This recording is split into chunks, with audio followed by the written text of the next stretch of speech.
He became famous for two things at the exact same time. Tressway put it down, and Gonzalez doinked them to Detroit. I mean, it's not like you had any pressure that day or anything, Zane. I don't know why. No. Yeah, I mean, there's really not much at all. It is just a regular old Sunday night game. The statements that were being made were just so almost comical in a sense. It was a moment where you could have just pushed it under the rug, and instead you've taken the opportunity to be open and honest and educate. In that big moment, it was just for me, there's kids out there just fully embracing it, understanding like, hey, anybody else that's out there watching it, you can get through it and you can battle it. Times are going to get tough, right? I mean, just like anything in life, I'm a big advocate for no matter how hard you get knocked down and how it's how you get back up and respond. But that's kind of my life motto, and I feel like OCD is that in a nutshell.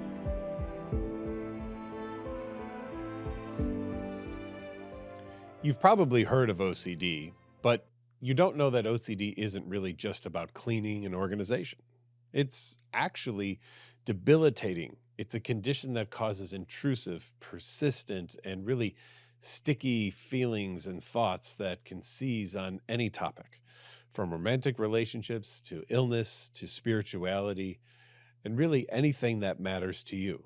This can really cause significant anxiety and guilt and shame and discomfort, and can make it hard to function in day-to-day life. If this sounds familiar, know that you're not alone. In fact, 1 in 40 people in the U.S. suffer from obsessive-compulsive disorder. But help is available. I'm a licensed clinical psychologist with 25 years of OCD treatment experience, so I know that these scary symptoms can be overwhelming. But I also know that they can be managed with the right type of treatment. I lead a team of top-tier clinical experts at NOCD who are trained in the effective treatment for obsessive-compulsive disorder. NOCD is an online platform offering specialized, accessible, and convenient OCD treatment. My team and I have helped people take back their lives from OCD through evidence-based therapies that are covered by insurance. To learn more about OCD and to start effective treatment, head to NOCD.com. That's NOCD.com. You deserve to live the life you want to live, and not the life that OCD wants you to live. And don't forget to subscribe to our YouTube channel so you can stay up to date on our latest podcasts and webinars. Now, on to today's episode. Hi, everyone. Welcome to the Get to Know OCD podcast. My name is Dr. Patrick McGrath, and I'm the Chief Clinical Officer for NOCD. Today, I get a chance to chat with Zane Gonzalez, who has a rare thing happen. He became famous for two things at the exact same time. And I don't know if many people in history get to have that, Zane, but welcome. And could you tell everybody a little bit about you and what you do? First of all, thank you for having me, Dr. McGrath. I appreciate you having me on here and getting to talk about my story and all kind of stuff like that. And yeah, I mean, it's kind of a crazy night, to say the least, getting to know, peek up at both those things at the same time. And from my perspective, I mean, I'm not a big social media guy, so I didn't really see all the clips on Twitter and Instagram until my locker room buddies kind of started showing me some of those things. So we just had a lot of fun of it, but everything's going good. Just staying busy and starting to get ready for next season right now. You're a kicker with the Washington Commanders, and since there is a clip, I'm wondering if you mind if we maybe show a little bit of it for everyone to see, and we can kind of lead off if that's all right. That sounds good to me. Please do. I'm sure every out there's probably seen it at least once or twice already. Not a time for a fashion malfunction. He's working on his shoe. He's working on his sock. He's getting it right. Get the kicking shoe back on. Usually kicking shoes are a size smaller than the other shoe because these guys want a tight feel around their foot. But it didn't feel right. I can feel that little ridge in the sock there. I got to get it right. He was fidgeting with his helmet. Whatever he lined up in that head and that foot, Tressway put it down, and Gonzalez doinked them to Detroit. That may have been the 6 inches that made the difference in fixing that shoe. Right there. That was the 6 inches right there. Now, isn't it interesting the assumptions people were making on that you were having a fashion malfunction, like an Olympic skater or something like that versus this. Yeah. Yeah, it was truly wild. I mean, the first time I actually heard the audio clip over of it, it was just crazy to see. And again, Mike Tirico, amazing man. He reached out to me after that game, and we had our own conversations, and that was awesome. He's truly an amazing guy to everything he does. But just the statements that were being made were just so, in a sense, without saying too much, it's kind of outlandish in a lot of ways. And it kind of, and that's just like, anybody that knows me knows I'm a fashion guy, but just the thought process to be puffed of as like the sock thing and whatever. And those are things I've always known and tried to like hide a little bit, but it's just almost comical in a sense. You kind of got to laugh at it in that kind of situation just to hear the commentary on it, and somebody that is completely unknown, honestly, to the OCD world. So, that was just one of those little situations that was a whirlwind of emotions to go through, honestly. I mean, it's not like you had any pressure that day or anything, Zane. I don't know why. No. Yeah, I mean, there's really not much at all. It is just a regular old Sunday night game, I thought. Sure, So, sure. Who knows? Didn't know the whole world was watching, but it happens to be that way. But it was a great night, and the ball ended up going through the uprights one way or another. Yes. Well, congratulations to you. Thank you. We know OCD loves a stressor, and do you see fluctuations in your life and when you're playing based on the game or the outcomes or things like that? 100%. So for me, that's always been something I've dealt with since a young age, whether it be soccer growing up or football or whatever, any sport it could have been. There's always something that was a flare up, right?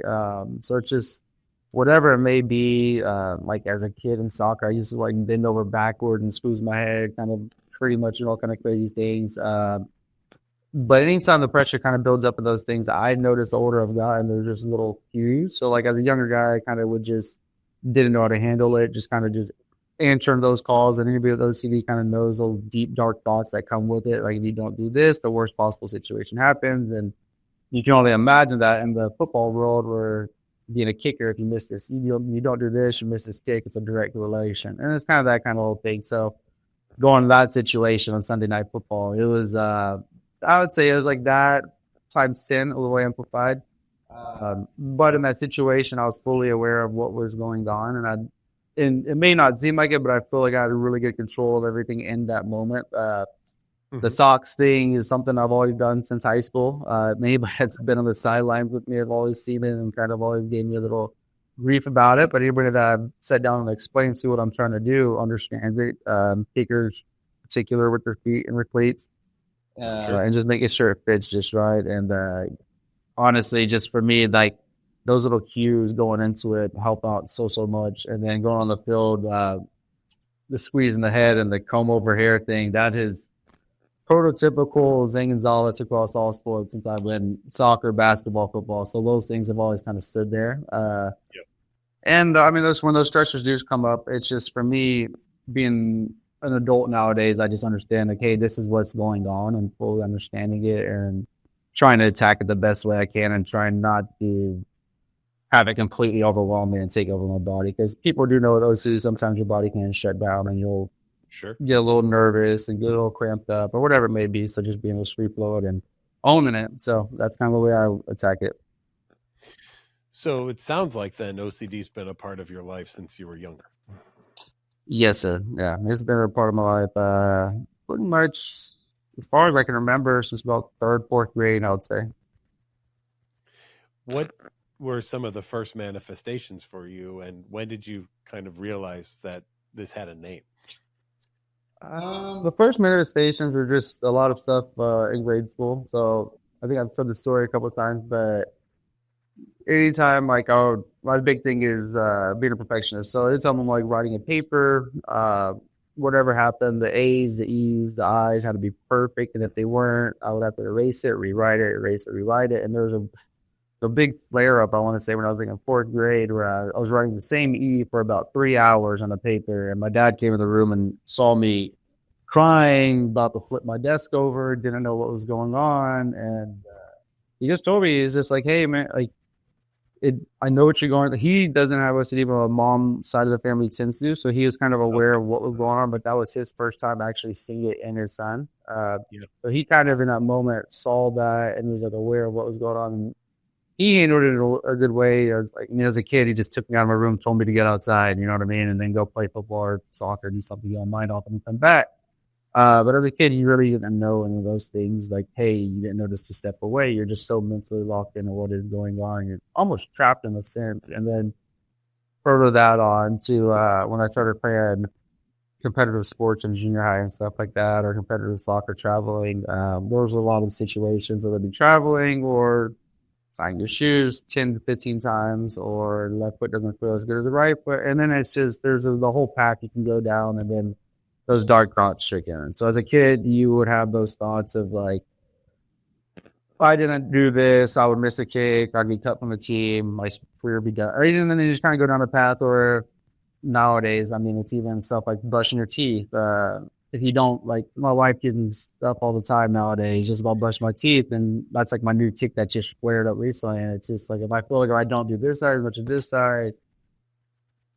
side will get a cavity, blah, blah, blah. And then now it's just a whole little ordeal. And here we are, it takes 6 minutes to brush my teeth. It's kind of like stuff like that that's kind of flared up since I was a kid. And whether it be, trying to think of every little thing, but whether it be stuff like that on the field, off the field, they kind of all just cultivated. And then when I went to college on my own, I eventually learned, like, hey, these are ways to deal with it.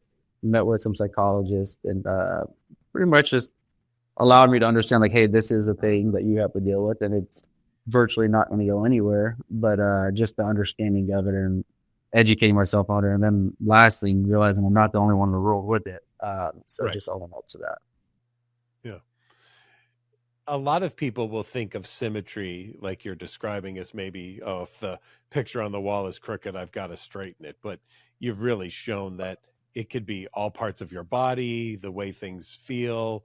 It can be all encompassing, can't it? Exactly. And I mean, people think it's just so simple as like aligning like you said, the picture frame up or whatever it may be. But if it was that simple, it wouldn't be talked about as much as it is. So it's one of those things, like, you can try to do it, or you'll sit there and it just like overwhelms your body. And still to this day, that happens in like team meetings or something. Maybe I see something on the wall that is not added up, or I forgot to do something in my locker. I know it's just sitting there. It still adds up today, where it's just deep breaths and stuff like that are my ways of kind of relaxing, and I'm just trying to shut my brain up any chance I get when those flares do come. But it's so much more. I mean, the body can essentially get paralyzed at times just trying to overthink it. But not only that, mentally very paralyzed. That's all you're thinking about in the world. So you're not even, whatever, you could be having a conversation with your family, be in the middle of a game, and now you're in a whole different realm that nobody is not even aware of in that situation. So those are the big situations that kind of tend to come up. Yeah, you can really live in two universes at the same time, can't you? Exactly, and it's a scary thought at times. How are your teammates with it? Obviously, like you said, they saw the video, they were talking about it in the locker room. It was a moment where in media, OCD kind of shines through and everybody sees something. And of course, not everybody understands it right away, but you could have just pushed it under the rug, and instead you've taken the opportunity to be open and honest and educate why, and what are you getting out of that, and how do you think it's helping others too? Well, first of all, I think when people see something that's out of the norm, right, they tend to be a little bit more judgmental instead of curious, and that's just kind of always something that I think humans need to just kind of just try to be better at in general. But in that moment, I mean, we had kind of had a similar situation earlier in the year. I forgot who we were playing a game against, but TV had kind of caught my comb over, whatever you want to call it, head thing I do. And it was on Twitter, but it kind of got blown over like after like a couple of days. I had a couple of buddies send me videos, teasing me and stuff like that, who knew what it kind of was. But I also was able to see a kind of a reaction within the staff and locker room guys where they didn't know. So I was under the assumption that they were aware of the OCD, but then here I am having a conversation and some guys weren't aware of it, and they were like, they just thought I was trying to be fashionable or whatever it may have been. So carry over into the playoff game that night and the big moment and all that kind of stuff like that. I saw it as an opportunity just to clarify everything that's going on. I mean, you heard the commentators saying it was fashion malfunction, nervous tick, and yada, yada, yada, yada. But I mean, anybody with OCD, and their outreach has been super phenomenal. People that told me like before they even knew what was going on, they knew what was happening, and Sure. people that were educated were aware of it. And I mean, you can hear in some of the commentary, some people weren't aware of what was going on, so they would just jump into assumptions, which is rightfully so. The person watching the game. But in those moments, like the second we got back to the locker room, my snapper Tyler Ott had shown me the video on Twitter. And I mean, in those moments, we're so happy. We're just laughing and stuff like that. But in the moment, I also realized that there is a lot of people out there that don't have any through the bodily and mental stuff that goes along with OCD. And especially being an athlete in this world. I mean, as a kid, I remember tremendous amounts of times where I was just frustrated, angry, whatever it was, not even on the field or anything like that. It was more or less a battle in my own head with whatever the OCD was. And now you're making a regular job 100 times harder just because you're starting behind it. Feels like at times. And so in that big moment, it was just for me, there's kids out there, there's adults out there, there's older adults out there, there's people of all walks of life that have never really truly talked about it and deal with it day to day. I mean, for me, like I hit on the head, like a toothbrush thing, I still brush my teeth and locking the doors 8 times before I leave. Like my wife gets a little annoyed at times with us, but she's also so very understanding and truly a support system for me and just helping me embrace it and understand like, hey, this is what got you here in some ways. And this is who you are. Yeah, it makes you Zane. And just fully embracing it, understanding like, hey, anybody else that's out there watching it, you can get through it and you can battle it. I'm not going to say I'm the best person at dealing with OCD by any stretch of the imagination, but there's ways to get through it and anybody can go ahead and just attack it. I mean, my biggest thing I would like to just say is don't be embarrassed. I mean, I think that was the biggest thing for me for the longest time was to get embarrassed about it or whatever it was. Nowadays, like the very next game after that, the Detroit game, I owned it. I mean, it was freeing, honestly, to go on the sideline to fix my socks and knowing, hey, everybody in the world's already seen this. Everybody's already seen everything I can do. So now it's, hey, just go be me. And that in that moment was surely freeing in a sense. But it's like, hey, why have I tried to keep this hidden for so long? Whereas now it's out to the open and it's honestly a way just to be a spokesperson for those younger people that are dealing with a lot of the same stuff. And the people out there who have been dealing with the same stuff, who have maybe hindered their careers in some way or another that never spoke on it. And now you can have a voice about it. So there's a lot of different people out there that need voices to be heard. And I feel like that's a good opportunity to get out there and speak on something that needs to be spoken about more. And that can start in a large experience like you had, but it can be a one-on-one experience too. At some point when you were dating, I'm assuming you had to have that conversation about some of these compulsions that were happening. Yeah, I mean, anytime I touch a cup, I got to touch the bottom of it, or begin the car, hit this light, hit that light, hit this light, and my wife is truly the most amazing woman I know.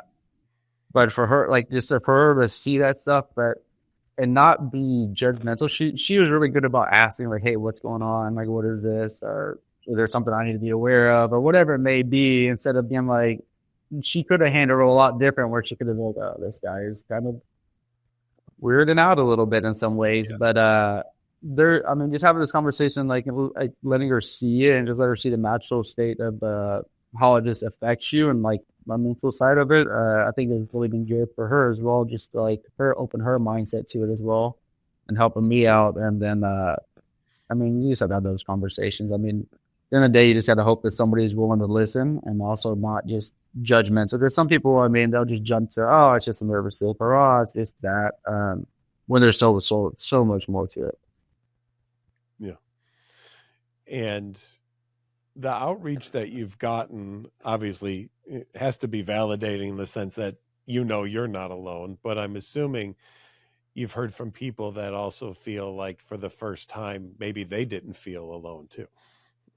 Yep, exactly. And that's pretty much the majority of the outreach. I mean, whether it be through social media, our media team over at the Commanders, so much outreach. You got from a lot of younger adults, younger kids, and older adults as well. I mean, that's the biggest thing for me is I think seeing not just like the kids aspect, but all walks of life that have been saying the same thing. That are like, hey, it's nice to see somebody out there in the public figure that can speak on it and just let us all know that we're not alone, we're dealing with it. And honestly, to see somebody in my position in a big moment like that have an episode like that and still be able to have success in that moment was, I think, really good. I think it's one of those things that is truly amazing, and I'm so thankful that everything kind of worked out the way it did in hindsight, and just being able to help out some of the guys. You know, in football, there's those points that are terrible, right? Somebody's been injured, the crowd goes silent, and everybody's waiting for someone to get up, and there's the applause for that, and there's this focus all the time on the physical health. But what would you hope for sports that we would like to see maybe on the mental health side of things? First of all, I'd say I think sports is coming around a lot on mental health. I think so a lot, especially in NFL world. I mean, just opening up a lot of doors and avenues and talk about stuff. I would say the biggest thing would just be furthering that education, because there's so many different mental disorders and stuff like that go on in the world, especially in the football world. I mean, the OCD is just the tip of the iceberg. There's a lot of guys that deal with a lot of anxiety, stress stuff, and honestly, depression, some aspects that people don't even ever discuss. In such a manly man world, you don't want to ever really bring up a lot of your flaws. You don't want to ever make yourself seem like you have a kink in your armor of sorts. You want to just come off as strong, as tall as you can. So for me, I think it's more or less furthering that conversation. NFL, phenomenal at everything they do and opening those doors and avenues. And if you did want to speak on whatever was struggling with you could. There's always avenues of outreach to therapists and stuff like that. I think it's more or less just continuing that and asking more questions. I mean, I think what happened to me was a great example. There's still stuff out there that isn't talked about and it's still unknown. Like we talk about anxiety, depression, bipolar, and a lot of other disorders that are very, very serious as well. But OCD kind of falls under the radar at times. And I feel like that moment was a big one just to get that out there. But just understand there's a lot of different people out there dealing with a lot of different stuff. I mean, the world's a hard place as it is, and people are just kind of out there trying to get through it in one way or another. And people that have OCD and stuff like that, just another thing you got to add on to it, or another stressor and stuff like that. So I think ultimately I just continuing to further their education and ultimately open those discussions more. There's a lot of people, I do webinars every week, and especially for people who have just been diagnosed, who look at this as my life's over, there's not going to be a way to be successful. What's your advice for people who might have just gotten some diagnosis and who are just struggling with that thought right now of how can I live with this condition? Because you're a great example of living with it. Just keep going. I mean, times are going to get tough, right? I mean, just like anything in life, I'm a big advocate for doesn't matter how hard you get knocked down and hard, it's how you get back up and respond. That's kind of my life motto. And I feel like OCD is that in a nutshell. I mean, we're going to be dealing with a lot of stuff. You're going to, whatever your task is at hand, it's going to most likely be affected by your OCD in some ways. And it's going to make it a lot tougher than it needed to be. You're going to be a lot more detail oriented than most people would, and you're going to struggle a lot with it. Honestly, if you're going to be in your head, is this good enough, or is this going to be an issue, or what other people are going to think about it, or whatever. But my big message is just keep going. I mean, things do get easier. You tend to figure out little tricks of the trade and how to handle yourself and deal with it, and understand like you are not alone. People out there are dealing with the same thing as well, and just being strong and owning up to it. That's my big thing. I think I'm still learning right now. And I think in this past year, it's a big thing for me is owning up to it and just not hiding it, speaking about it, letting it know. Just the more you talk on it, the more it's out there, and the more you're not going to think about it in your head. Because everybody with OCD kind of tends to know you can really be stuck in your head at times, and that's a scary place. Yes, I've never suggested thinking more as a way to help OCD. Yeah, exactly. Doesn't seem to get the results you want. No, not really. You'll find yourself just going in a never-ending loop for the most part. When this was coming about, you were learning about this, and unfortunately, there's a lot of misinformation out there about OCD. Like sometimes people will say, "Oh, wouldn't it be great to have a little OCD to help us through this situation?" Which everyone I met with OCD just like feels this blood boiling cringe when they hear something. How did you kind of learn about OCD? You said a little bit about going to a therapist and getting some information, but what did you learn in the whole experience of going through that moment where you're doing that E for hours to now you're here talking about it today? I mean, the biggest thing was, I mean, this could be completely bad advice, but the advice I got as a kid was not fight against the urge. I mean, I'm trying to harder to put in the word, but not fight against those urges. But like, for example, if that E did come up and I did mislike it or didn't write it, like you have that dying, burning sensation to go out there and fix it. Like it can't even put into words. But just try to fight that a little bit. So for me as a kid, like I would try to just like understand like, hey, this is it. And then like and sometimes it would work. Like sometimes something will happen to get my mind out of it. Sometimes I'll be in 3 other classes later in elementary school, still thinking about that dang letter that I wrote 4 classes ago. So it didn't always work, but there's times that really did. And then for me, furthering that, once I got to college and kind of going as a young adult, getting my whole kind of life set together on my own, while I wasn't living in my parents' house and stuff like that.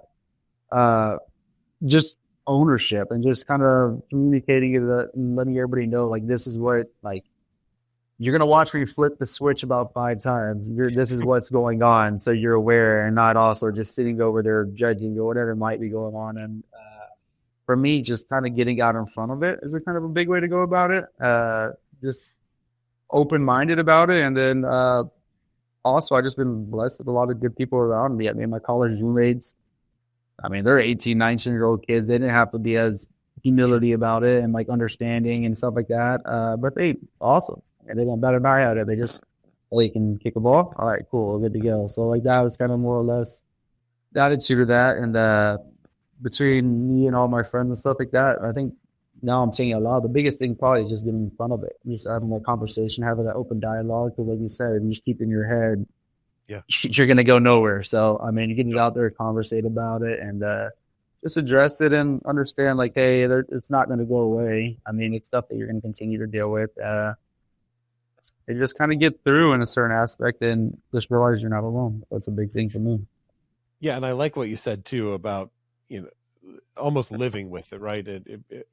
I've never said once that OCD cared about you. It cares about itself, right? It is very selfish.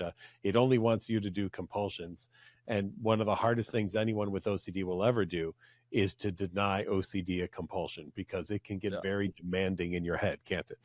Yep. And if you try to deny it, like I said earlier, there's times where it'll just be stuck with you all day. And it's just kind of paralyzing in a sense where you're mentally stuck in one world and you're not even going along with your day by day and whatever else is going on in your life. And that can hinder a lot of personal issues and stuff, relationships, careers, and whatever it may be. Yeah. You've got a lot going on, right? You have a new baby in your life. Congratulations. You're married. Thank you so much. OCD loves a stressor. How do you manage all of that? You'll have training coming up very soon. What's your game plan, Zane, to go through this year and manage everything? So for me, the big thing for all my mental stressors, I kind of started doing this a few years ago, is journaling. So for me, I'm a big journaler.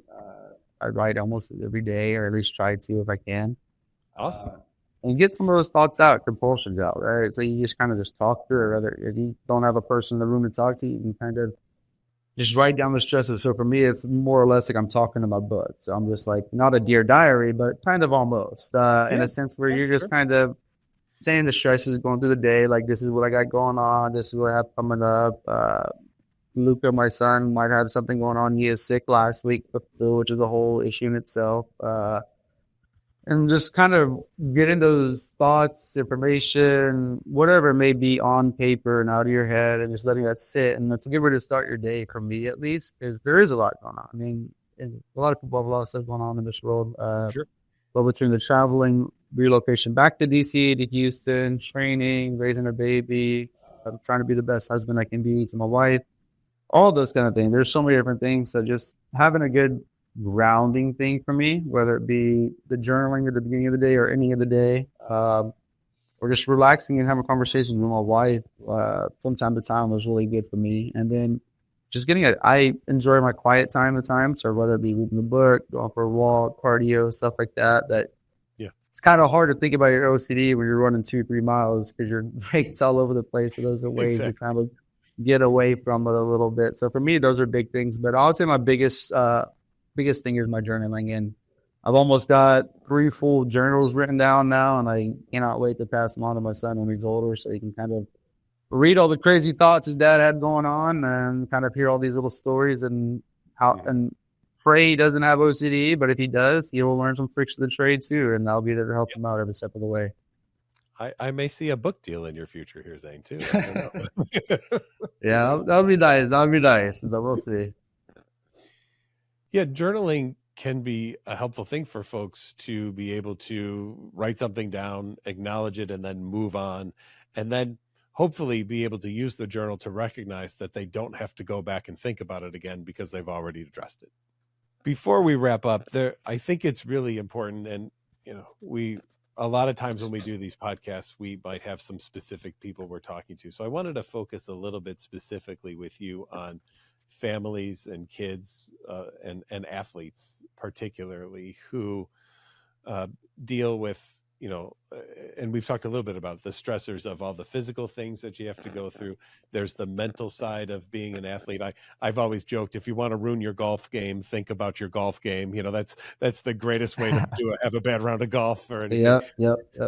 Kicking might be, thinking about your kick might not help you very much, I would think, maybe while you're doing your kick so much. I would say so. So I'm actually a big golfer. I correlate the two very. There you go. Yeah. What I'm trying to explain to people. So it's kind of funny. So that I went golfing yesterday actually, and I thought I fixed my swing and ended up shooting probably the worst round I've ever had.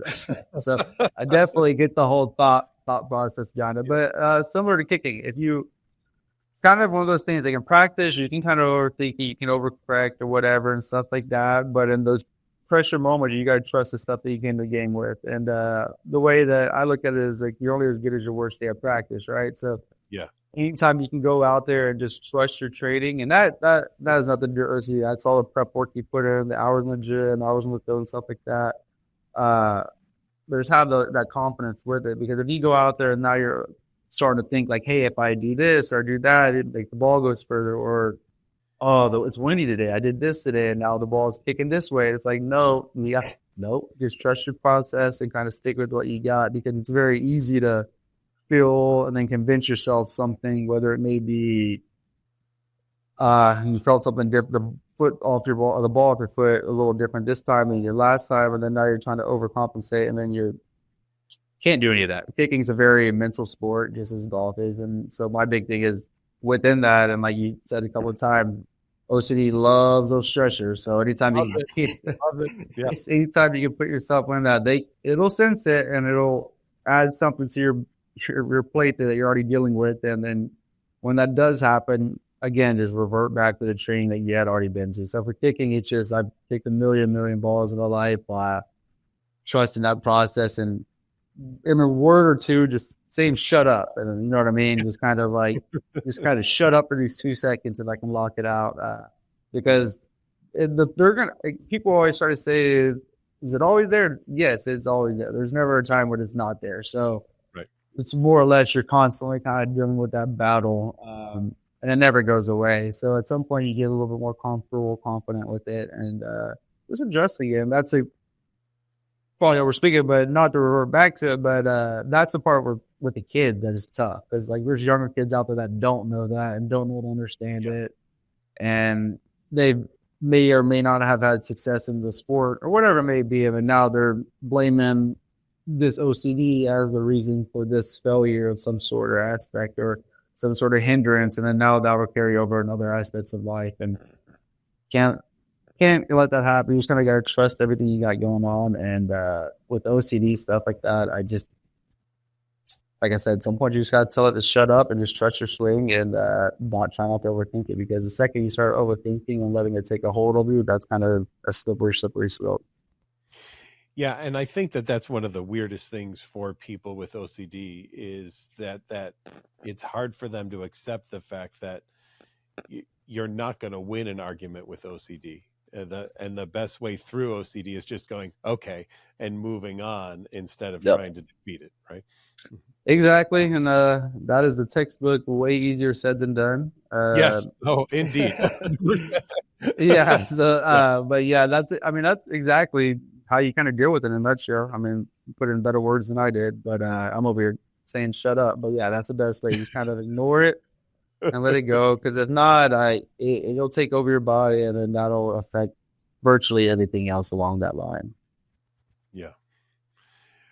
What's your, maybe even in general, if it isn't even just OCD, but because you're public now about this and out there and people do talk to you about mental health, what are just some of the things you have found to be inspiring to others as they're going through their mental health journeys?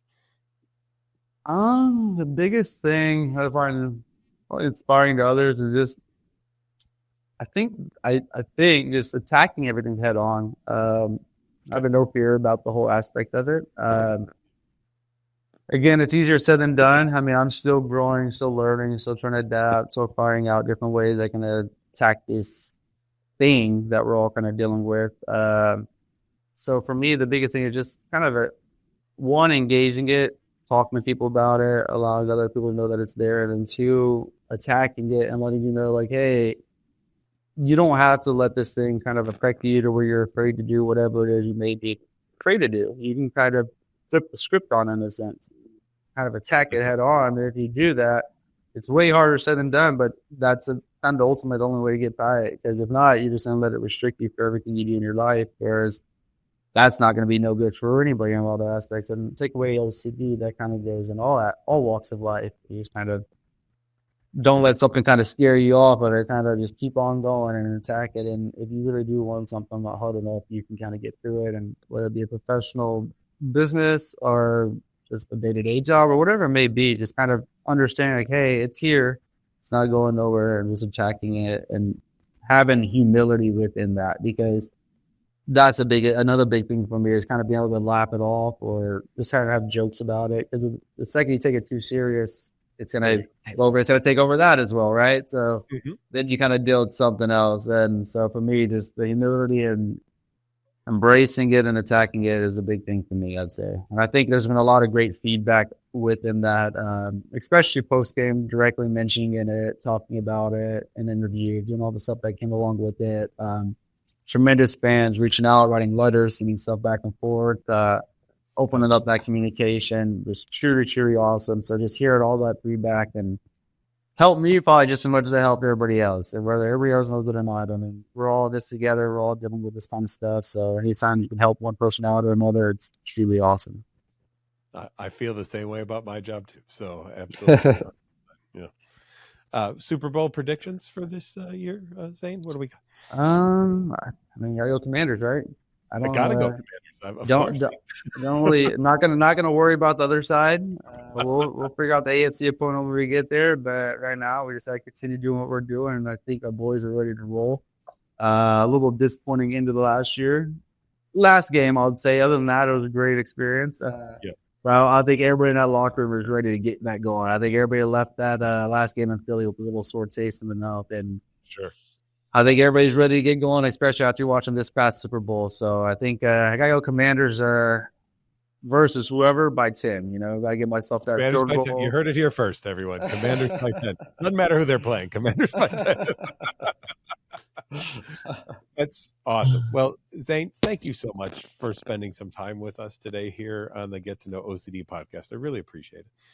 Thank you guys for having me. It's an absolute blast. And anytime you ever need anything from my end, I'm be happy to be back out here. And just happy to hear that y'all are opening up this dialogue in the way y'all are. And you surely are helping out so many other people out in this world on there. I just want y'all to know that as well. I'm kind of, ever since that Tampa Bay game, eyes are more wide open to this world and stuff like that, getting more actively involved. And seeing what you guys are been able to do and still continue to do is truly amazing. And the world that we have going on here. And I think you're doing some amazing work, and I don't really go unnoticed on that aspect. And just want to tell you thank you as well for having me around here. It's truly been awesome. Awesome. Well, thank you. And thank all of you for watching the Get to Know OCD podcast. If you're looking for help for OCD or related conditions, check us out at NOCD.com. That's NOCD.com. And if you like the Get to Know OCD podcast, you can subscribe to our NOCD YouTube channel and watch other podcasts, and all of our webinars are recorded there as well. Thanks for watching. We'll see you again in the future.